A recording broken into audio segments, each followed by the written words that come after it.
Hey everybody, Hunter Fisher, Trapper, Trader, Guide, Scout, and Interpreter, and just a country cook, Steve Hall, here in Nashville, Tennessee, along with pretty Miss Sheila running that camera. Hi, Sheila. Hi. Today we're going to do a recipe for the second time.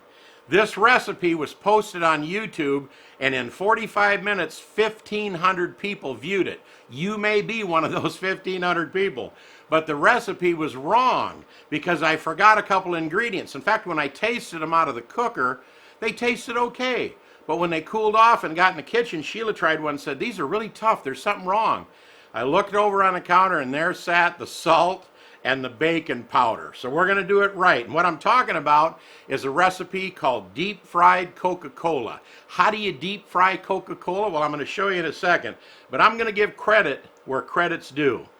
In 2006, at the Texas State Fair, Abel Gonzalez Jr. entered this recipe, deep fried Coca-Cola, and he won the whole thing. So I just wanted to give the credit where credit's due. So come on over, let's get started on this recipe, and we'll show you how to make deep fried Coca-Cola. All right, our oil is up to 340 degrees, almost 350.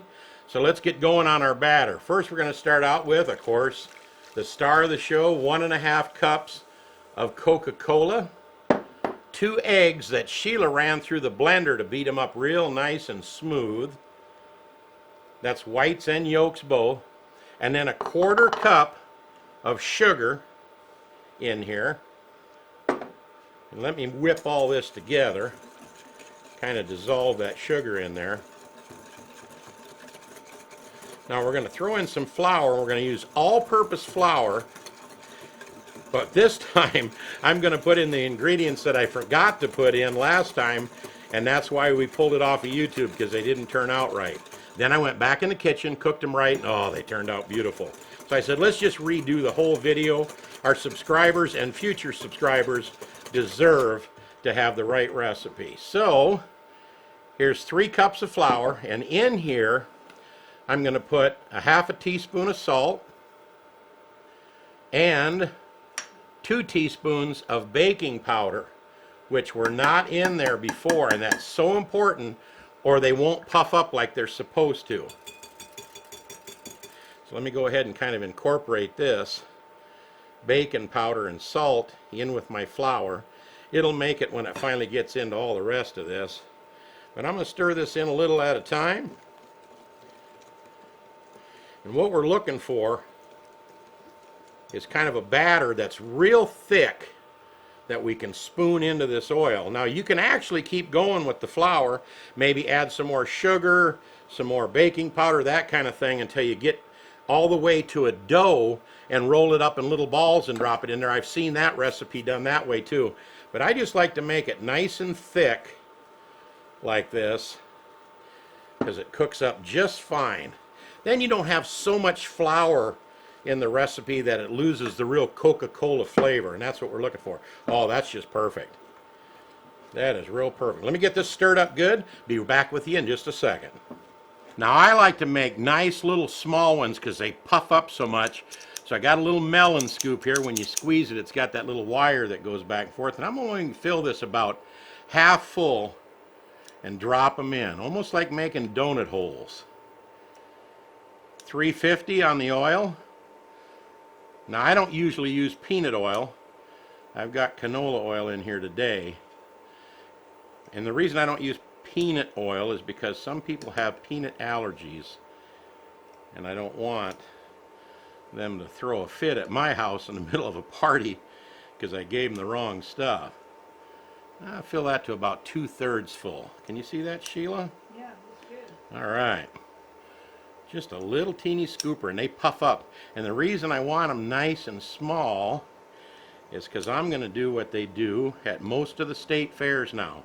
Up to 2006, nobody had deep fried Coca-Cola. Then that guy entered that in a contest, and he won. And man, They look all even. they do look nice and even with that. And see, I didn't go clear to a dough. I just went with a real thick batter, and that 3 cups is just perfect. And I didn't have the salt, and I didn't have the baking powder, and I didn't have the flour right in the first one, even though they kind of turned out kind of flat looking. it just, something wasn't right. And then I looked over and I forgot 2 ingredients. I told Sheila, let's just do the recipe over. So if you're one of them 1,500 people that watched the first recipe and even gave us a thumbs up, thank you so much for being so patient and wondering where this recipe went to. Now it's posted back and done right. And you can put quite a few of these in your oil because they don't stick together, which is really nice with that little scoop. And it makes about 2 big batches. Got enough batter left in here, a little bit more in that scooper. Got enough batter in here to do another batch in just a second. And they kind of turn themselves over automatically. You'll see them get brown and turn. See that, Sheila? Yeah. They just turn themselves. So they kind of float to the top right away. The other ones didn't. See that one turn right over? He's like, well, I'm done. I'll go to this side. When they get real brown, they turn brown side up. So It's amazing what the right ingredients do. I want to thank Sheila for going in the kitchen and then coming into the editing room and say, you know, something is not right with those. They're too dense. They're too tough. They're not fluffy like a donut. I love the flavor, but there's something wrong. And I came back into the recording room and there sat the salt and the baking powder over on the counter over there, and I went, uh-oh. So I tried to do a revision, and I said, nah, instead of doing that, let's just go ahead and just redo the whole recipe. And look how nice and round little balls they turn out to be. This one looks like he's almost done. Perfect. And I also like doing them small like that because then it cooks the batter in the middle. Now, I have seen a few recipes on YouTube where they put in a big dollop of dough, and man, it comes out about as big as a small baseball or something, and I don't think the dough gets done in there. So I would rather bounce these around and cook them. Here's another one. Looks like he might be done over here.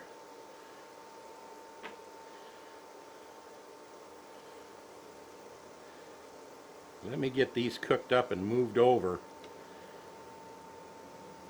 to this little paper towel over here.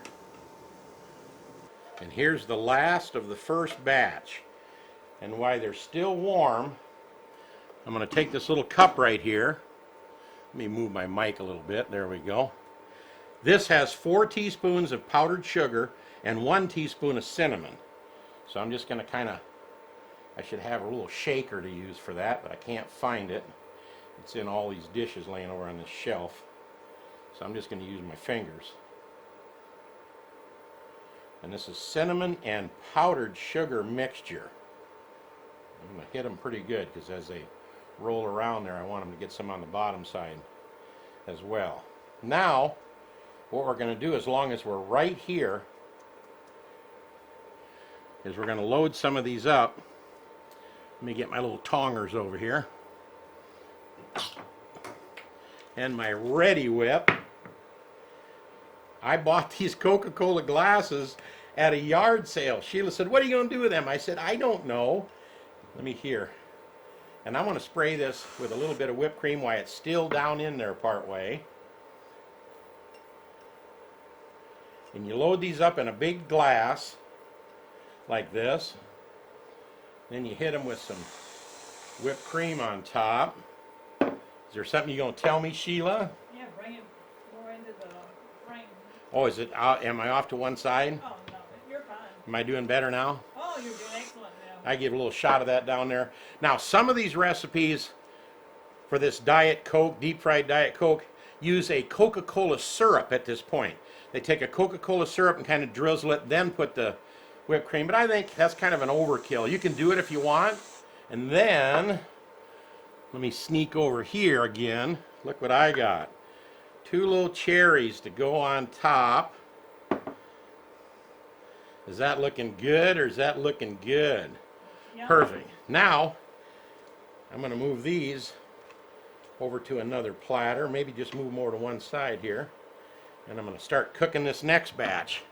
As long as my oil is just perfect here. Can you see this over here too, Sheila? I can. All right, good enough. Let me get the rest of these cooked up here, and I'll be with you guys in a second. I'm excited about our finished product there. done right with the salt and the baking powder that was not in the first video. That's why we pulled it off the internet. See you in a second. Watch these. See that? See that? See that?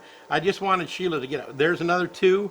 I wanted Sheila to get a close-up shot because they turn themselves. See that? As they get golden brown, they turn over. That is so cool. All right, you're not paying attention. There you go. That one, I was going to touch him and he turned on his own. All you got to do is just give him a little bop. Not with your finger. That's me. I should stay away from the oil. But, and then when they're golden brown, they'll turn halfway again. It's just the cutest thing in the world. All right, you just cook these like you do donuts. These are done as well. I already turned my oil off because I'm done with this batch here. And while these were cooking, you won't believe what I found. My little storm shredder here, whatever you call this thing. Don't that put it on there nice and even? Golly, that looks good. Ta-da! All right, let's take... That was called a sifter. A sifter? Yeah. Okay, it's a sifter. Sheila knows what all this stuff's called, but anyway. She outsmarted me there. Let's get this stuff lined up here. And to you 1,500 people that already seen the first video, this is what they're supposed to look like. They go in the glass nice, deep fried Coke, and I'm telling you, see? Me and Sheila already ate a couple of them over here. So, they are fantastic, don't you think so? They look really good and they are good. And I want to thank you, Sheila, for coming in the editing bay and say, you know, there's something wrong with this recipe. Don't post that. I said, well, it's already past 1,000, and by the time I figured out what the problem was, it was up to 1,500. We turned it off, and we did it right. I know Sheila's going to get a cup of coffee. I got to get a tall, cold glass of milk, and we're going to have us, ooh, that's so good to do that. We're going to have us some deep fried Coca-Cola. These little things turned out perfect this time when you put in the salt and the baking powder. Duh. You guys are great. I hope you enjoyed this recipe. We're going to leave this one up because it's done right. And we hope you subscribe to our channel. Over here, little Shotgun Red's face will pop up in a little bit. You click on that, then you can subscribe. Next to the word subscribe will be a little bell. If you click that and highlight it and hit save and all that kind of stuff, you'll be notified every time we come out with another recipe. We'll put another recipe up here that we really hope you enjoy. But I'll tell you what, it's good to do it right. Thank you, Sheila.